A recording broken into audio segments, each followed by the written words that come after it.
सौगंध खाता हूं, ऐसा है वैसा। पहले किसकी कसम खाते थे?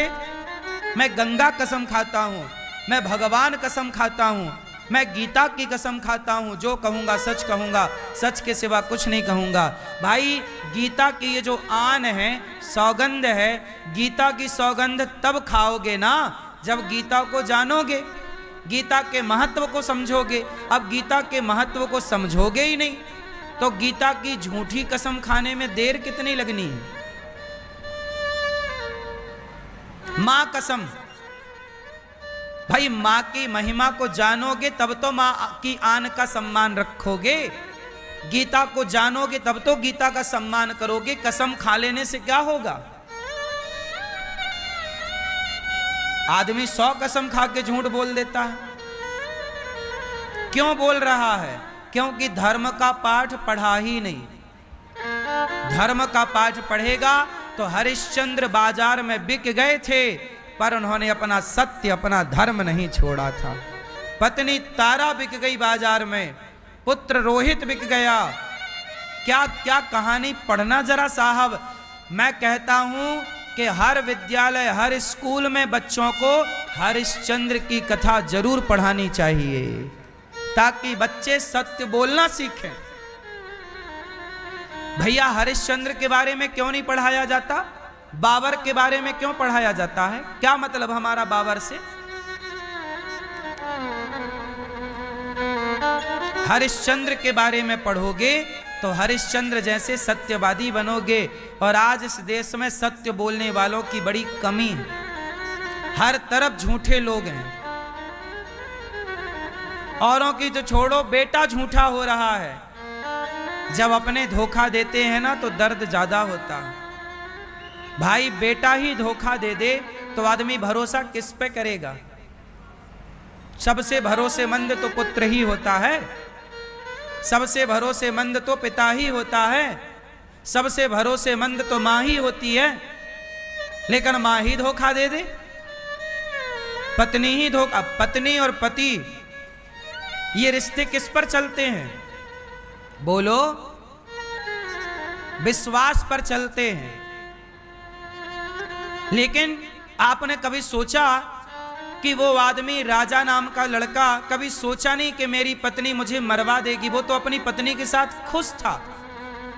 पत्नी एकांत में ले गई और अपने पति को मरवा दिया। जब उसे पता लगा मेरी पत्नी ही मुझे मरवा रही है, तो बेचारा वो तो उसी समय मर जाएगा, बिना मारे मर जाएगा। जब अपने ही धोखा देंगे तो आदमी तो तुरंत मर जाएगा। हमें आप पर बड़ा भरोसा है, आपको हम पर बड़ा भरोसा है, पर हम आपका भरोसा तोड़ दें तो आदमी खड़ा खड़ा गिर जाए। यार अब किस पे फिर विश्वास करें? आदमी को चाकू तलवार गोली से मारने की जरूरत नहीं है। जब आप किसी का भरोसा तोड़ देते हैं तो वो अपने आप मर जाता है। यही तो मरना। बेटे, आजकल के बेटे माँ बाप का भरोसा तोड़ देते हैं तो क्या समझते हो आप? आपके माँ बाप मर ही तो गए, वो मरे बराबर हैं। जब किसी माँ को पता लगता होगा कि मेरी बेटी फलाने के संग भाग गई, तो आपको क्या लगता है? आपकी माँ खुशियां मना रही होगी? बेचारी वो तो चलती फिरती को मुर्दा हो गई। वो क्या कहे, किसको कहे कि मेरी अपनी बेटी ने जब मुझे धोखा दिया तो मैं अब किससे क्या कहूं? मेरे अपने बेटे ने यदि धोखा दिया तो मैं फिर किससे क्या उम्मीद करूंगा? क्या उम्मीद आपसे करूं? क्या उम्मीद आपसे करूं? अरे सबसे बड़ी उम्मीद तो अपनी बेटी और अपने बेटों से ही तो होती है, अपने भाई से ही तो होती है। पर अपना भाई ही मुझे जहर दे दे तब तो फिर बिना जहर के मर जाऊं भाई। क्यों? ये संसार किस पर चल रहा है? विश्वास पर। और विश्वास को मजबूत करना है, धर्म को मजबूत करना है, सत्य को मजबूत करना है तो बच्चों को हरिश्चंद्र का पाठ जरूर पढ़ाना चाहिए स्कूलों में। कि हरिश्चंद्र का पूरा त्याग बताओ कि बाजार में क्यों बिके वो। विश्वामित्र जी उनकी परीक्षा लेना चाहते थे। वशिष्ठ जी ने कह दिया स्वर्ग में। एक बार स्वर्ग में मीटिंग हुई तो सारे ऋषि आए, कश्यपोत्री विश्वामित्रोथ गौतम जमदग्निर भरद्वाज, ये सारे ऋषि आए। कश्यपोत्री वशिष्ठस्य विश्वामित्रोथ गौतम, कश्यपत्री विश्वामित्र वशिष्ठ जमदग्नि भारद्वाज, ये सब ऋषि स्वर्ग में पहुंचे। वहां पर विश्वामित्र और वशिष्ठ जी भी आए।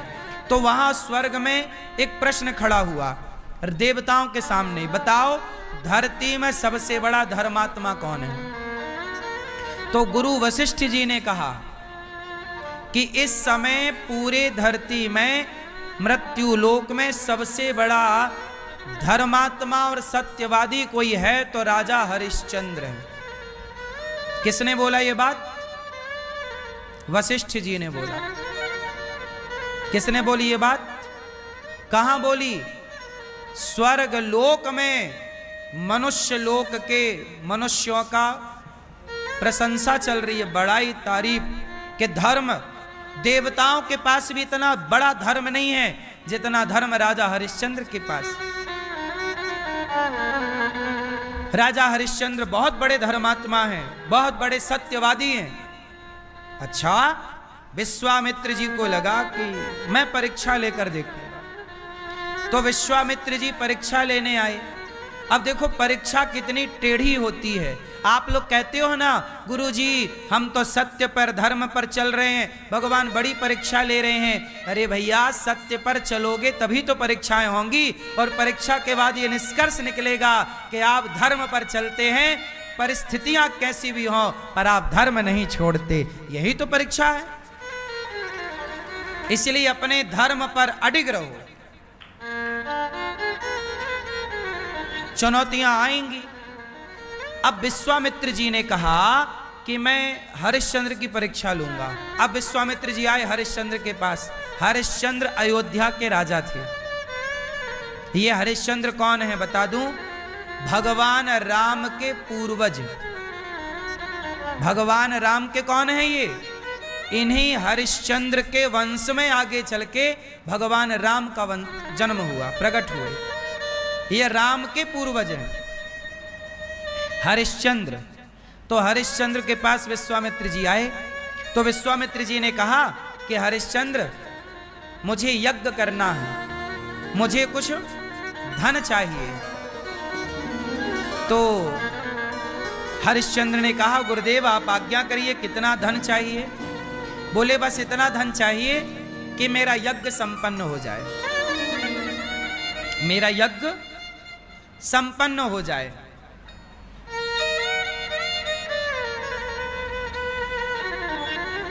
यज्ञ संपन्न हो जाए। ठीक है।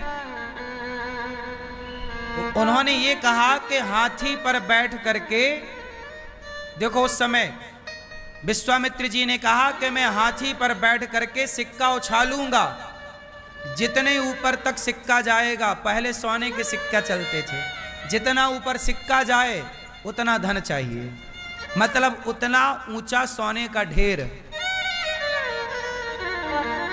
इतना धन चाहिए मुझे यज्ञ के लिए। तो हरिश्चंद्र बोले ले जाओ। विश्वामित्र जी बोले पर मुझे यज्ञ करने में अभी 1-2 साल का टाइम लगेगा, पर मैं इतना धन कहां रखूंगा, इसलिए हरिश्चंद्र ऐसा करो कि मेरा धन तुम संभालो, मतलब मेरा धन अभी तुम अपने पास रखो, आपने मुझे दे दिया पर जब जरूरत पड़ेगी तो मैं आपसे अपना धन ले लूंगा।